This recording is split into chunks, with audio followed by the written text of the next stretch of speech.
Welcome back to a new K-Stang Productions episode. It's week 12 of college football. That means we're getting right to the end. That's smash mouth football. Everybody's on the line. Everybody's jobs is on the line. Every team's playoff hopes are officially on the line. Well, it was on the line in the front and in the head of the season. But now it's really on the line because there are only a couple more games the teams do have to play. Starting off with week 12. Utah played Colorado, and right here it says Colorado is ranked the number 16 team in the nation, but Colorado defeated Utah 49-24. Colorado has a dynamic offense with Shedeur Sanders leading the way and Deion Sanders leading the charge as the head coach. Now there was a lot of talk coming into the season. Colorado only won 4 games last year. They're trash. They're this. They're that. They were flaming Colorado's head coach Deion Sanders at the beginning of the season, flaming Shedeur Sanders, flaming Travis Hunter, saying that he's not what he is now. But 8-2 says otherwise. 8-2 within their college season right now, within the regular season. I think they only have 2 more games to play. They only have 2 more games to play. That means they can almost win out. I think they play BYU, and it's probably going to be the toughest opponent out of the last 2 that they play, but they have a chance to win out within their regular season. So let's go over some stats because, that is what I do. Isaac Wilson, he went 21 for 40, 236 yards, 2 touchdowns, and 3 interceptions. I'm not going to lie, Colorado hasn't been a takeaway team. Like, they can hit, but they don't create many turnovers, and 3 interceptions is a lot of turnovers, especially from your quarterback. And Utah isn't a terrible team, but they're not really, really good either, such as other teams that you really wouldn't think be good right now. Even though LSU's been on a losing streak, I think LSU would beat Utah, Notre Dame, teams of that stature. Mike Mitchell went 7 for 28. Micah Bernard went 11 for 20. So therefore, the Colorado's defensive line was shutting it down. They were shutting it down. There was no rush lanes open, no gaps, nothing, nada.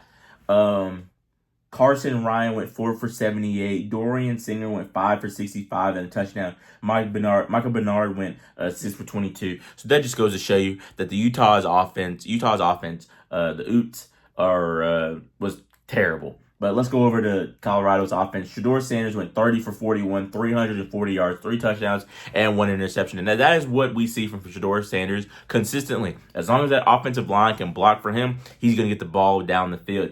And he is the number 1 quarterback rated to come out of the draft, and rightfully so. He's been playing out of his mind. And anybody saying that they don't play competition, you go in his spot and see if you could do the exact same thing. I'm going to leave it at that. Isaiah Augustin went 7 for 59. So therefore, Utah's defense was putting a beating on their rushing game as well. Draylon Miller went 6 for 108 yards and a touchdown. LaJohntay Wester, he went 10 for 77. Will Shepherd went 5 for 71. Travis Hunter even went 5 for 55. So all of these wide receivers got the ball. They got the chance to do what they were supposed to do and what they can do. And it's good to see Colorado in this light. I'm really proud of them. Like I said, they're rated the number 16 team in the nation right now. And hopefully they get into the playoffs. Because if they get into the playoffs, all them haters are going to be up in flames, bro. Oh, the last 2 teams that they have to play. Oh, so they don't even play BYU. They play Kansas this week at 3:30, and then they play Oklahoma State. So therefore, because dang, we just got into November, and it's already November 20th. Dang. But this just goes to show that Colorado's been on a rampage. Let's see the last games that they lost. They lost to Utah barely, and they lost to Nebraska, and that was at the front. That was at the front of the season. So they got the losses out of their way, and now they moved on. They've been winning games. So let's see. Since their last loss, how many wins have they been going on?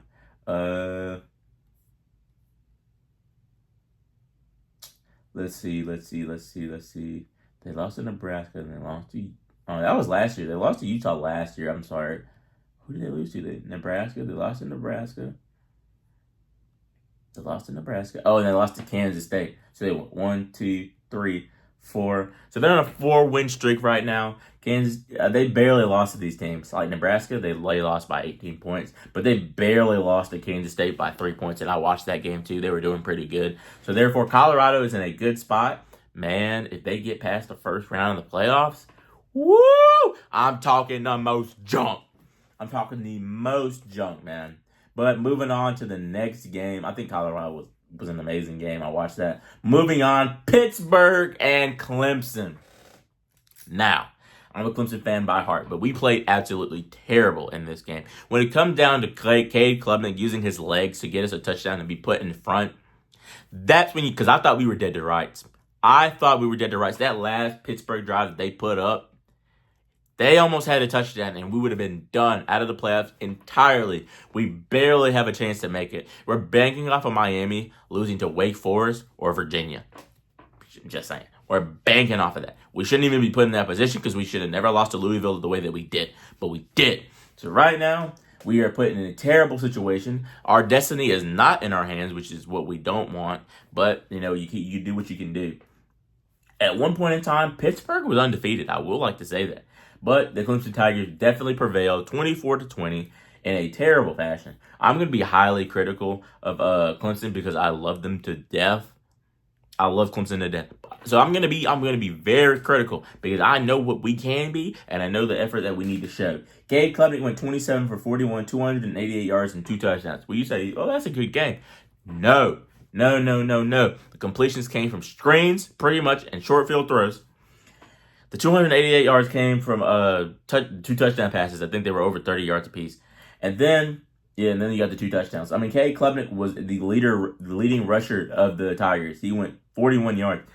But I will say, he had I think probably the bulk of these yards probably came from him and his last touchdown. I will say that as well because that was a good 30, 35 yards if I'm not mistaken. If not 41. Just saying.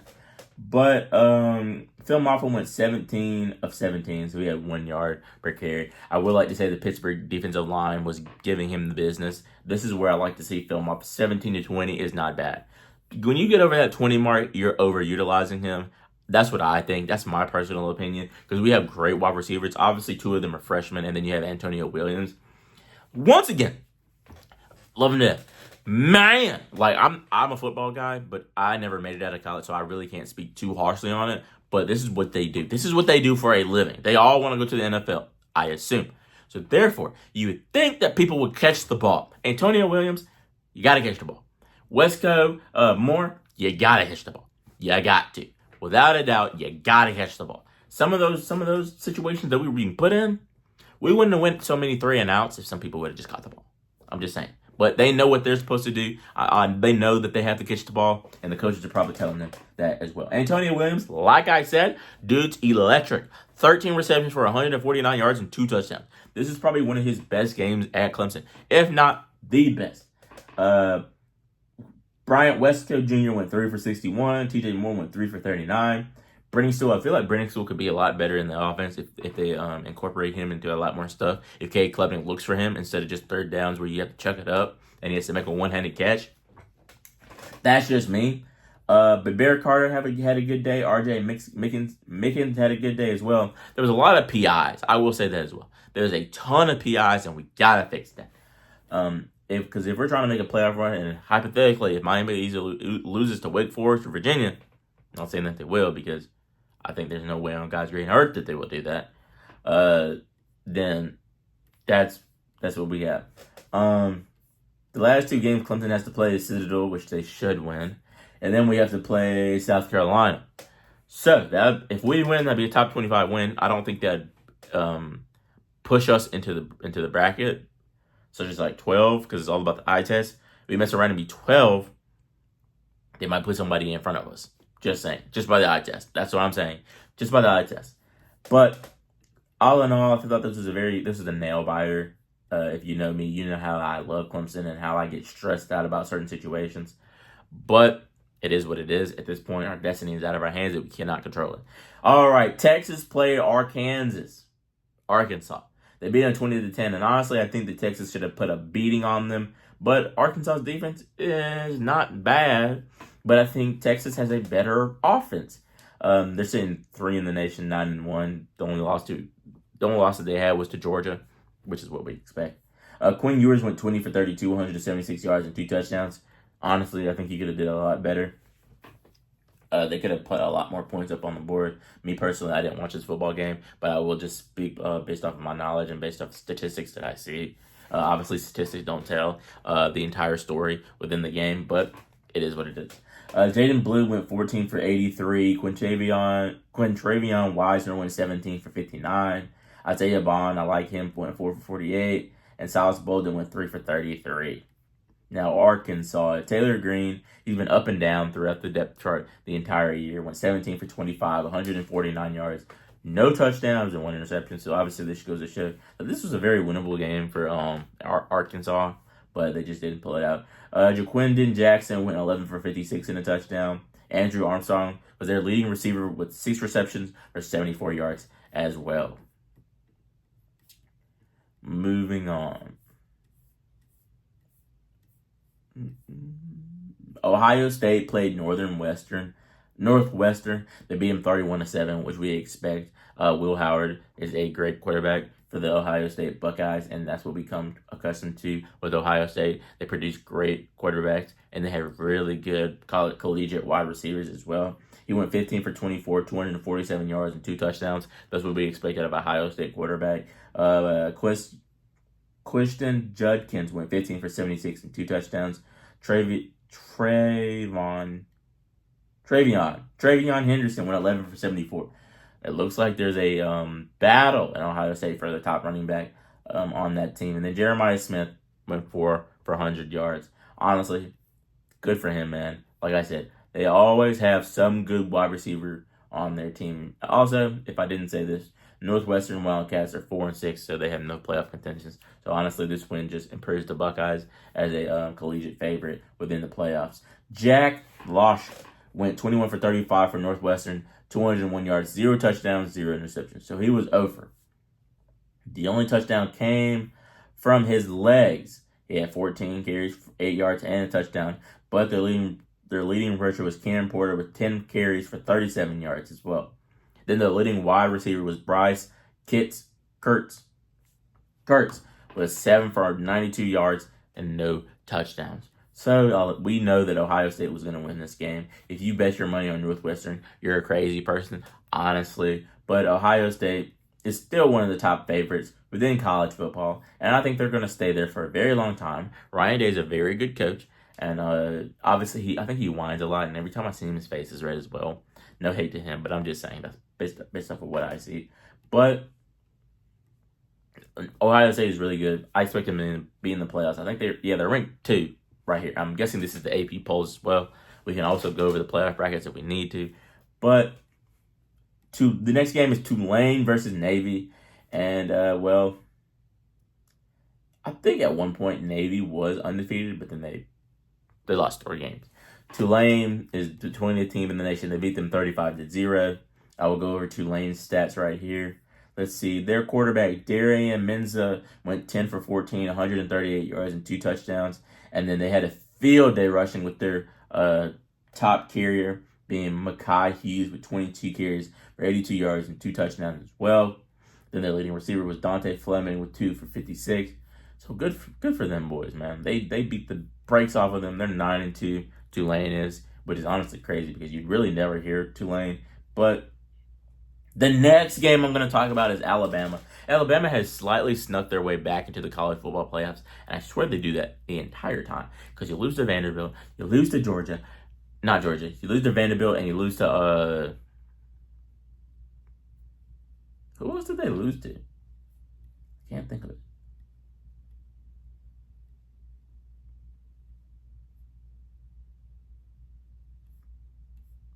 They lose to Vanderbilt. Who else did they lose? And they lose to Tennessee. Okay, I knew I wasn't completely tripping. They lost to Vanderbilt, then they lost to Tennessee. And honestly, I'm surprised about what Tennessee did this weekend. But let me just get into this Alabama game first and foremost. Alabama beat the brakes off of Mercer 52-7. We come accustomed to it. We already know that's what they're going to do. And I'm just going to go over these stats. For Mercer, Whit Newbar went 15 for 22, 140 yards, a touchdown, and 1 interception. C.J. Miller went 8 for 44, being their leading carrier. And then Kellen Parsons went 6 for 39. So Alabama's defense was dominant. They didn't give up too many yards. They gave up 7. But, 52-7, as a coach, I take that any day. Jalen Milroe went for 11 for 16, 186 yards and 2 touchdowns. Honestly, Jalen Milroe is probably one of the top quarterbacks within the nation at this point. I don't know if he's a junior or senior. I expect him to go this year, though, if he's not a junior. But that's just my personal opinion. Jalen Milroe was also the leading rusher with 6 carries for 43 yards. And it looks like a bulk of people got touches within the carrying range. He also had a touchdown. Their leading receiver was Jermaine Bernard with 4 receptions for 81 yards. And he was, like I said, their leading receiver. So nobody expected this to be a close game, honestly, because if it was, Alabama would just need to be clipped at that point. But Illinois played Michigan State. Illinois is the number 24 team in the nation. They beat them 38-16. Let's look at some stats. For Michigan State, Aiden Childs went 23 for 40, 256 yards, and 2 touchdowns. Rushing, Aiden Childs also went 12 for 40. So pretty much he got the bulk of the yards for him. And so honestly, he was incorporated into a lot of the offense. Montourier Foster Jr. went 6 for 76. Isaiah Johnson went 3 for 70 and a touchdown as well. But Michigan State was no match for Illinois because Illinois' quarterback Luke Altmaier went 19 for 32, 231 yards, and 2 touchdowns. Josh McCray went 9 for 61 and 3 touchdowns. That's outrageous. You can never. That means you're just overpowered in the rushing game. And then Pat Bryant was their leading receiver with a whopping 4 receptions for $135 and a touchdown. So this was a good game as well. If anybody watched that, it was a great game. But I just like offensive games because it makes it a lot more interesting to watch. But as you become an analyst, like I want to become, you have to look at everything that's on the field, what's happening, whether it's offensive line, defensive line, wide receivers, DBs, linebackers, running back, quarterback, and safety. You have to look. And then the game that I was banking on was Boston College and SMU. Honestly, I thought this was going to be a really good game, and it really was. But this is my first time seeing SMU play within this season, and I can say that their quarterback is electric, and their wide receiving core is electric as well. Boston was the best chance to beat them, honestly. And Boston they put up a fight. They did. The SMU Mustangs went 38 for 28. It was relatively a close game, something that nobody really expected. But for Boston College, Castellanos, can't say his name, was at this game. Grayson James actually had a pretty good game. He had 18 completions on 32 attempts, 237 yards, a touchdown, and an interception. And then their leading receiver was Rubicho with 21 carries for 90 yards and 2 touchdowns. Jordan McDonald went 11 for 63. So honestly, they had a really good running game. They were getting through those lines like crazy. But their leading receiver was Reed Harris with 4 for 78. And that's the most that they could put up within that game. I think at the end, SMU got the ball, went down and scored. So, you really can't expect too much. SMU's been on an absolute tear. We're going to see who else SMU plays the rest of the season as well. Kevin Jennings for the SMU Mustangs went 24 for 35, 298 yards, and 3 touchdowns and interception. When your quarterback's playing like that, he's trying to win, and he doesn't want to go home crying. Brashard Smith went 18 for 120 yards and a touchdown. And then Jordan Hudson went 7 for 99 and 1 touchdown as well. It's going to be really interesting to see SMU be in the playoffs. I expect them to make the playoffs the way that they're looking. Because if you don't put them in the playoffs, that's outrageous. So SMU plays Virginia. Then they play California as well. There's no way they're losing these 2 games. At least I don't think. I think they have a better chance of losing to Cal than Virginia. It's my personal opinion, though. But props to SMU, man. They beat Boston College. And it was a relatively good game. Now, for the next game, Virginia played Notre Dame, and Notre Dame put the whooping on them, 35-14. We expect Notre Dame's been doing really, really good. There's been talks that Notre Dame really isn't going to go any further than the number 5 spot in the nation, just because they're not in a particular conference. But that is okay, because for Virginia, Tony Muskett went 9 for 14 and 103 yards. So trash. Xavier Brown went 11 for 52, so they tried to do something within these top 3 receivers. The next one had 31 yards, and the next one had 23 yards. So you do what you have to do. And then Malachi Fields was their leading receiver with 4 receptions for 81 yards. That's the most they can do. I think that Notre Dame is probably one of the better defenses within college football. But that's my personal opinion. Riley Leonard, the quarterback for the Fighting Irish, went 22 for 33, 214 yards, and 3 touchdowns. I think he's really solid at the quarterback position for Notre Dame, and he's doing pretty good. As you can see throughout the season, they are 9-1. So that's better than Duke. Jeremiah Love went 16 carries for 137 yards, a $137, and two touchdowns. So that was really good for him. That was a breakout game. He did what he could do to help his team win, 35-14. As a coach, I take that any day.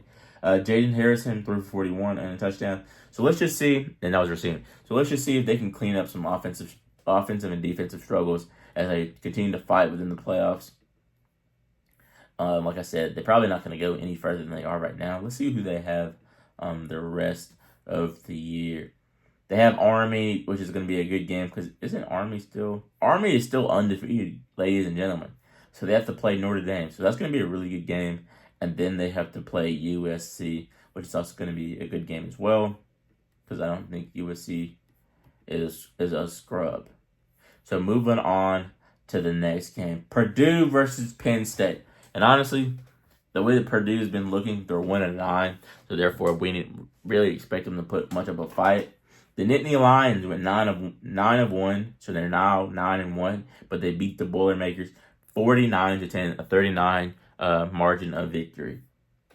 So for Penn State, their quarterback Drew Aller went 17 for 19, 247 yards with 3 touchdowns. And if your quarterback is having that good of a day, just call it quits on the other side. Just call it quits. Tyler Warren went 3 for 63 and a touchdown, which is good as well. And he also had 8 receptions for 127 yards and a touchdown. So they incorporated him in the offense a lot. He had the bulk of the yards, honestly, but without his other teammates, they can't really win. But yeah, he had the bulk of the yards. And then Purdue, their quarterback went 11 for 20 and 151 yards, Hudson Card. And the leading receiver was Devin Maccabee with 11 carries for 40 yards. And then Max Clare went 7 for 91 yards and a touchdown.